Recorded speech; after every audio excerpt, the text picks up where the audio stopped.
Hi guys, what's up? Welcome back to my channel. Welcome if you're new here. My name is Leila Mekhdiyeva, and today I have a bit of a special video for me personally. It's been a while since I filmed a story time video, and this video in particular was on my mind a lot, and I planned to film it for such a long time. And I think the problem was that I was a bit scared to share the story because it is a personal journey, and even though I have my YouTube channel and I show so much and I tell so much about my life and my personality, this body confidence journey is still a very intimate journey for me, and I think it will never stop. And it's not something that one day you just wake up and you're in love with yourself and you just find so much self-love inside. It's a constant battle. There are days when I love myself, there are days when I look in the mirror and I'm like,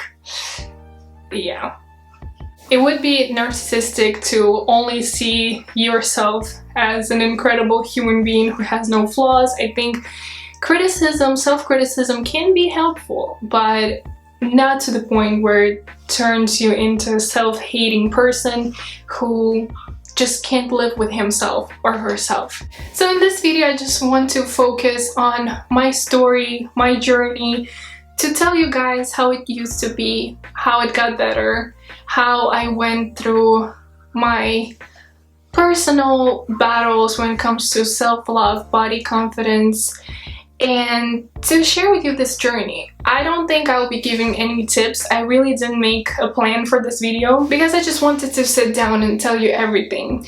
So I want to feel like I'm just talking to my friend, you know? So I'm looking in the camera, but I want to think that I'm telling the story to one of my close friends. And I hope that by sharing my story and my journey, it will inspire and give power to other girls and women who struggle with self-love and body confidence. And maybe in some of my stories you will find your experiences that you also went through, because I think we all kind of going through the same thing. It might be different for you, even if we went through the same kind of struggle. But either way, I hope this story will be helpful. And now let's begin. So if you guys are not new to my channel, then you know that a lot of times my lookbooks, I put my half-naked body on the thumbnail, and I get a lot of mixed messages about it. So there are people who are like sexualizing me because of my thumbnails. Then there are people who slut shame me because of my thumbnails. And somewhere in the middle, I feel like there are people who actually get my message. And either way, this is not for me to explain myself. I really don't care about if you hear any snoring. That's my Frenchie, like she got in her zone, like she's playing now. I don't want to remove her. So if you hear that, I'm sorry. That's my Frenchie. So honestly, I don't really care about those who sexualize me, those who slut shame me, because I know what my message is. I know why I'm doing that. And the reason why I'm doing that is that for a vast majority of my life, I was so insecure about my body. I had so many insecurities. I was going through a lot, and we're gonna get into it. So only in my mid-20s, or maybe even like early 20s, I started to fight that my body is not good enough to be shown. Because when I was growing up, the whole body image thing was different than it is today. So today, you know, it's all about having bigger ass and thin waist and like all of that, right? But when I was growing up, Kate Moss was the muse for everyone. Like her body type, just being skinny AF, was the goal. And I never was a skinny legend, okay? I always had my curves. Like I always had big ass, and I was actually insecure about it because I was bullied at school for this, which is crazy now because today's beauty standards are so far away from natural body image, you know, because like people get BBL, and it's all okay. Like, if that makes you happy, go for it. But you know what I mean, like BBL gives this unrealistic ass. I faced a lot of bullying, and I remember how especially boys would always, like, you know, comment on my body, call me fat, call my ass fat, and that was awful to be called fat and your ass being fat. Now it's like a compliment, that's a good thing, but back then it wasn't, and I was so insecure. And I remember that I found some relief in seeing other women who have curvy body type, and for example Beyonce or Jennifer Lopez, you know, they were the idols back then. They're still the idols, but you know, today we have so many more, but back then they were the OGs, right?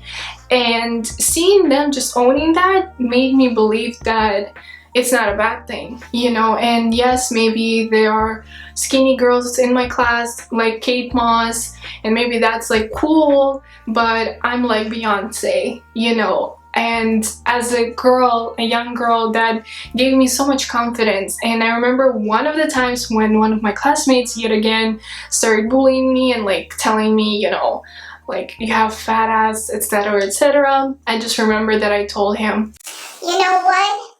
You're only saying that because you're a little boy who doesn't understand a thing. Look at Jennifer Lopez. She has a big butt and she is successful. So you just don't understand it, okay? So something along those lines. And I remember after that he shut up and he didn't tell me anything anymore. But the reality was that I was insecure about it. I didn't want to be sexualized at such a young age because I have big ass, you know. I wanted to be like other classmates that I had, and they were all very skinny. Like, I didn't have other girls in my class who looked like me, and that's another thing about representation, you know. I was the only Azeri child in my classroom, and everyone else looked different than me. So I had a lot of insecurities because of that, because I didn't see people who looked like me, and I was struggling because I wasn't able to find people to look up to, you know. So Beyonce and Jennifer Lopez were the closest I could find to my body image. So when that was happening, I think I was probably around 10, 11, 12, 13. And once I started getting older, I started trying out different diets because I wanted to lose weight, because the society made me believe that it's not okay to be overweight, it's not okay to be curvy. And just for you guys to understand what body type I had, so I was actually kind of skinny when I was a child. And then when puberty hit me, which happened very early, I think when I was like 10, and I got my period when I was 10, so like, yeah, very early. And my body started changing and I started gaining weight because, you know, hormonal stuff. I remember that my skin was getting oilier as well, so I just felt ugly all the time. I was like, nothing is right, you know. My hair was getting oilier, so like it always looked weird. And like, as a child, you still don't understand what's going on with you, right? And I didn't have someone older to tell me what's going on with me, because my mom, if you guys don't know, I'm biracial, so I look more like my dad, and I got his genetics more than my mom's because my mom is Asian and she didn't go through a lot of struggles like I did. So I had body issue also with being hairy. That was so embarrassing to me, you know. And only now that I'm old enough, I know that there are races or, you know, ethnicities that are just more hairy than others. And my mom, as an Asian woman, she barely had any hair in her body. So for her to understand my embarrassment about having hairy legs, for example, when I was like 10, she was like, so what, you know? And I was like, this is awful. Let me shave it, please. So I was going through so much. I would never want to go back, you know, in time and like live that all again. If I would go back in time, I would just give myself a kiss and tell myself that it's gonna get better, you know?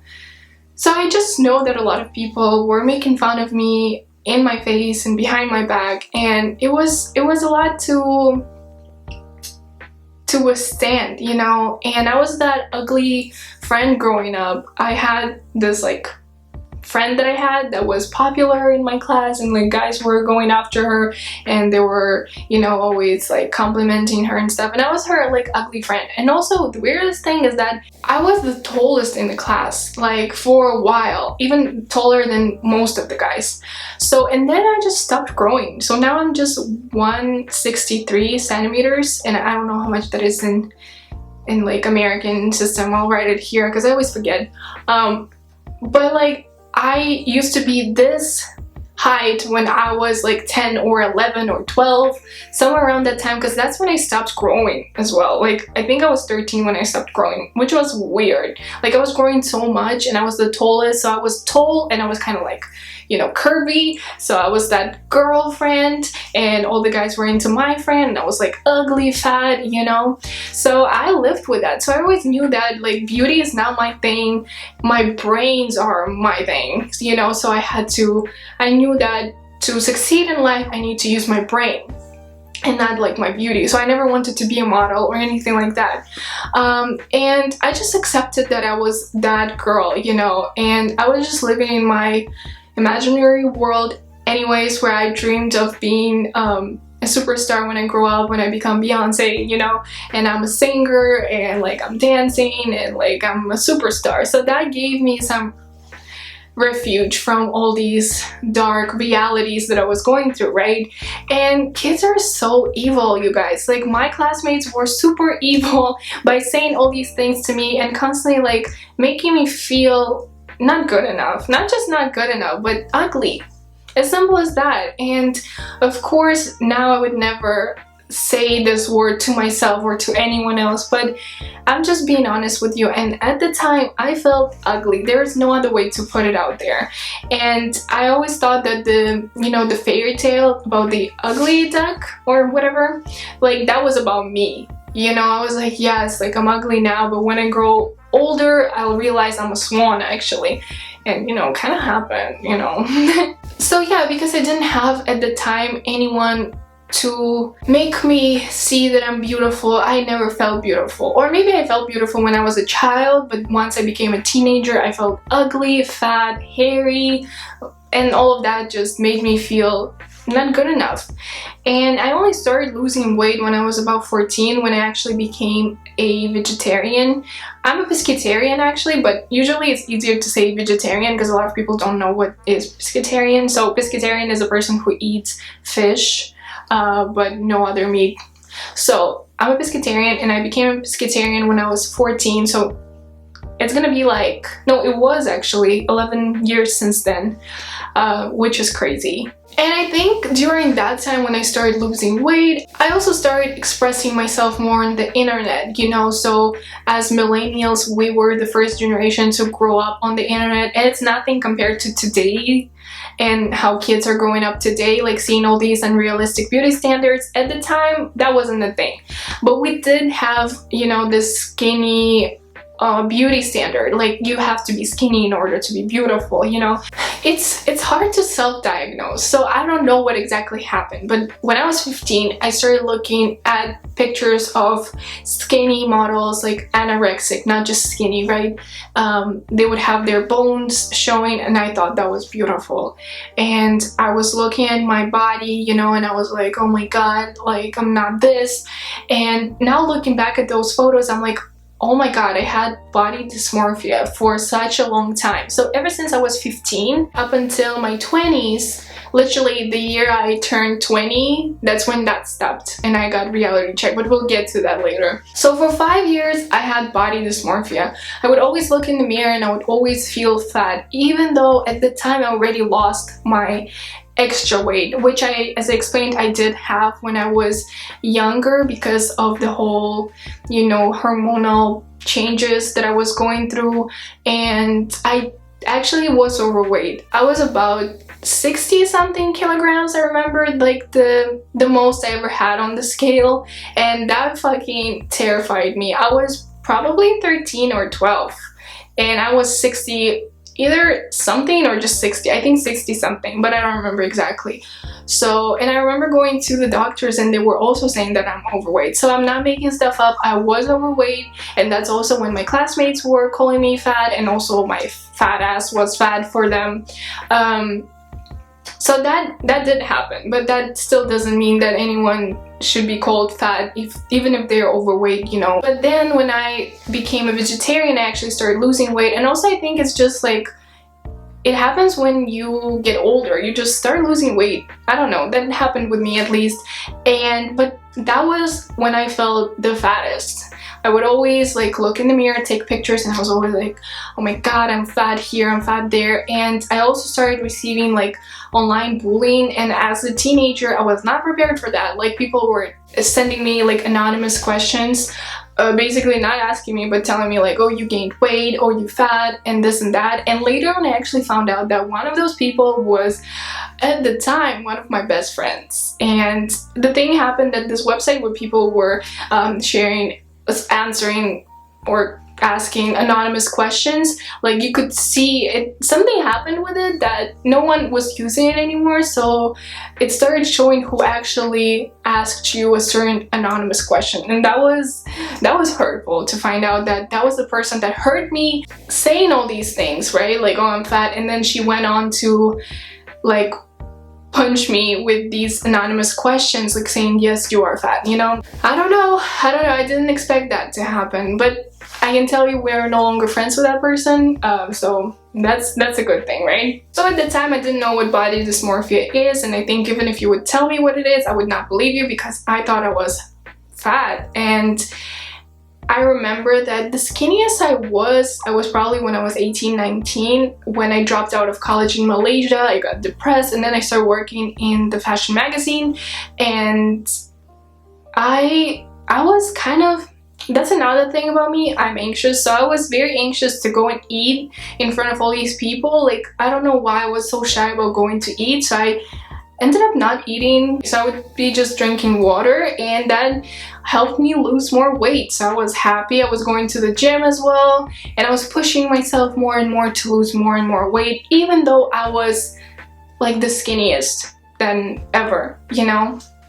And I didn't feel myself skinny, or I did, but I was like, yes, let's keep it up, like, let's not eat, let's exercise. And I would keep on going probably, but then I moved to Prague to study, and my first semester at university was super stressful. And honestly, what happened was that I kept on going to the gym, but my emotional health was not okay, because I was far away from home, I was homesick, and I kept pushing myself to be skinny. I remember that at some point I started waking up from cramps, and that was terrifying, and that constantly was happening to me, because I think it's happened because I was going to the gym almost every day, and I was not eating enough, and I was exhausted, so my body was like, I can't do this anymore. And then that was, you know, that point in my life when I realized, okay, I can't do this anymore. I don't care if I'm skinny or not, I just want to be healthy, I'm tired of feeling this way. And I stopped going to the gym, and I started enjoying food, and I actually gained weight right before going home for the summer vacation. So I come home and I actually gained weight, and I didn't notice it because I didn't care, because I was just happy I was able to enjoy food again, because I wasn't able to do that for a long time. And then my mom's sisters, so my maternal aunts, they, you know, they were like, oh, Leila, you gained weight, you know. And I just got flashbacks of me being a child. They would always, like, you know, make jokes about me, like having my big belly or like being fat. And as a child, I was always like, you know, like, yeah, that's me. As I said, I just accepted that, you know. And they would always make fun of me for eating chips, for example, because like, you're already fat, why would you eat that? And when that happened, I came home and they started saying all these things again. I got flashbacks, and I realized that, you know, first of all, like, who says that? Like, that's not okay to say to anyone, oh, you gained weight, like, so what? Let them be. I can't understand these people. Second of all, as I explained, I pushed myself to the point where my mental health was awful, and I had body dysmorphia. I always felt ugly, I always felt fat, and I was tired of that, you know, and I just finally let myself be, and I let myself eat whatever I wanted to eat. And you know, that was that moment in my life when I just said, fuck it. If they think I'm fat, let it be so. And I remember one of my cousins, who by the way hates me, like my mom's family is just like toxic family. That's like another story time, but I'll never talk about it. But since we're talking about body confidence journey, I need to mention my mom's family, because they had a lot to do with me feeling ugly and fat, just like my classmates, you know. So society that I grew up with made me feel ugly. And so one of my cousins was actually like, oh Leila, you gained weight. I remember you were skinnier when you left for Europe. And you know, like the amount of jealousy and like, you know, this like poison in her words, like you can just tell she's like choking on it herself and she's trying to inflict it on me. And I was like, well, yeah, I'm trying like to grow my ass, you know. And she didn't expect that. So I finally started owning that, you know. I was like, fuck yeah, like whatever, if I want to lose weight, I'll lose weight, bitch. Like I don't care what you think about me. And for me, that was like that turning point, because I actually no longer cared. Like my aunts and my cousins could tell me all they want about like me gaining weight, but I didn't care, because I was finally happy. I was enjoying my food, and I was, you know, I was studying journalism, something that I wanted for so long. And my life is so much more than just how my body looks like, you know. And I was making memories, I was traveling, and I was living my life to the fullest, and I did not care how my body looks like for once in my life after a long time. And that was so fucking powerful for me, and that was something that made me realize that I'm not my body. My body does not determine my worth, you know. And all these beauty standards that were set by the society, they come and go. Like just basically 10 years ago, people were shaming me for that, and today people are praising me for that. But I'm like, this is just my body. I don't know, like it's so weird to me, you know. But I understand that this is our society, and it is what it is. Like people don't care about your inner world, you know. People care about this, all this, you know. And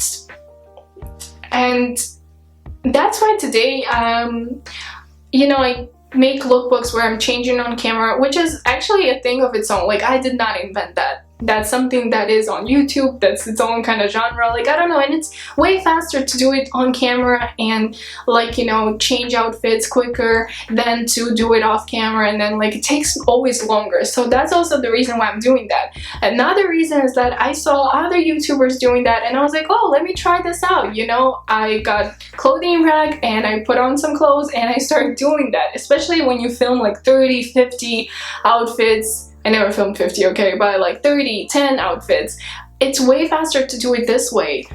And it actually is like playing dress up. Like I always say, I'm playing dress up on YouTube. So that's what I'm doing. And unfortunately, people sexualize a lot of things, you know. And of course, if you're changing your clothes on camera, people are like, I get comments with people saying like, oh, you're such a slut, like go change behind the camera, we don't need to see this. And it's some, you know, angry woman who doesn't live her life but comes to my videos to comment on me just making my living, you know, on YouTube, like gaining my coins. And when I put my thumbnail of me wearing just, you know, my lingerie, it also gets people's attention. And as I said in the beginning, there are people who sexualize me, and those who slut shame me, and those in the middle who are like, yeah, okay. Because again, I did not come up with this. This is also something you can find on YouTube. Other girls are doing that, and it's also a good way not to kind of show you guys what I'm gonna be styling in this video, but like just to give you some sneak peek of my lingerie. So it's like, can you guess what I'm gonna be showing you? So, and I do both. Like I'm not just showing my body in lingerie, but I also show, sometimes my thumbnails are me wearing clothes actually. And the thing is, I don't see it as a way of being sexual or a slut, which nothing is wrong with being a slut. And I was thinking why when I see these comments, like, I'm not gonna lie, of course it's not pleasant. It's not like I'm like seeing these comments and I'm like, oh, thank you. No, I block those people. I don't want to see this negativity. Like, enjoy your life. Stay away from me and my channel. You know, if you don't like it, don't watch it. Nobody asked you to come and watch this video. You clicked on it yourself. So don't come at me for being able to express myself, show my body, and not be ashamed of it. Finally, after 20 years of being ashamed of my body, now that I'm 25, I'm not ashamed of it, and I show it, and I'm proud of it, and I am grateful for all that my body did and for all that it is able to withstand. And I think when you get older, you really start seeing that your body and your body image is something so secondary, because your health is what is important. And the older I get, the more grateful I am for my body to being so healthy and for taking all that abuse that I was inflicting on myself for so long. And I'm just grateful for the way I am, you know, and no matter the beauty standards, this is me. And I love myself. I love every inch of my body, honestly. And that's why I'm not ashamed to show myself. I do understand that there will be always people who will be sexualizing something. So me putting my body wearing lingerie on my thumbnails, how does that offend anyone? I cannot understand that. And I think the huge reason why I don't care anymore about these people and all this negativity is because I went through my classmates and my relatives bullying me for a long time, for making me feel like I'm not good enough, for making me feel like my body, there's something wrong with my body always, right? There's the standard that I should aim for, and the only way for me to achieve that standard was by starving myself and going to the gym every single day and doing cardio, you know, a lot of cardio, so I can be skinny all the time. And I realized that that's not my way of living. Today I love food, I love my body, I want to be healthy, and if there are days when I realize, oh, I don't like the reflection in the mirror, I don't bully myself for it. I just realize that, you know, I need to get on a healthy diet, because a healthy diet is the only good way to lose weight. Also, my beauty standards for me personally kind of changed. I finally let myself be no longer ashamed, as I said, of having curvy body, and I don't compare myself to anybody, but especially girls who have different body type, because I know that I don't look like that, and I will not look like that because of my height, because of my body type, because I don't want to be starving no more. And I actually made a TikTok showing, you know, in a funny way, all this story how I was bullied, but then body standards changed. So if you guys haven't seen it, follow me on TikTok.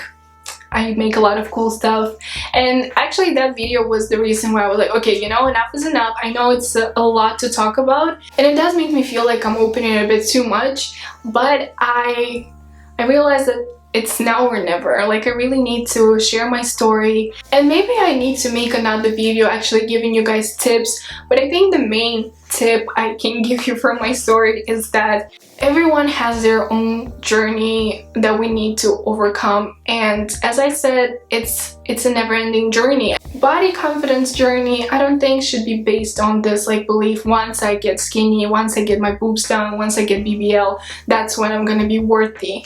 No, you need to realize that you're worthy at the lowest. I would also say cut off people who make you feel miserable, like you don't need them. Well, that sums up my video. I feel like I can go on and talk about this for a long time, and I always feel like when I make these kind of videos, I'm like, did I say everything I wanted? I always feel like I did not, and then when I edit, I'm like, I said more than enough. So I know that it was enough, and if you guys would want more videos like this, maybe giving you actual tips, I would love to do that, because I think I am a self-love advocate.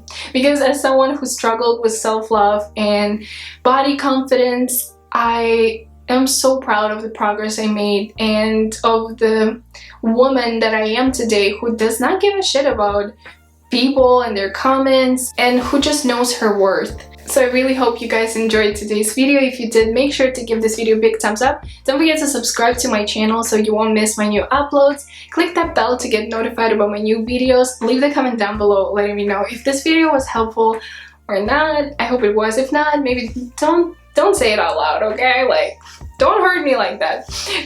Thank you so much for watching. I love you guys, and I'll see you in my next video. Bye!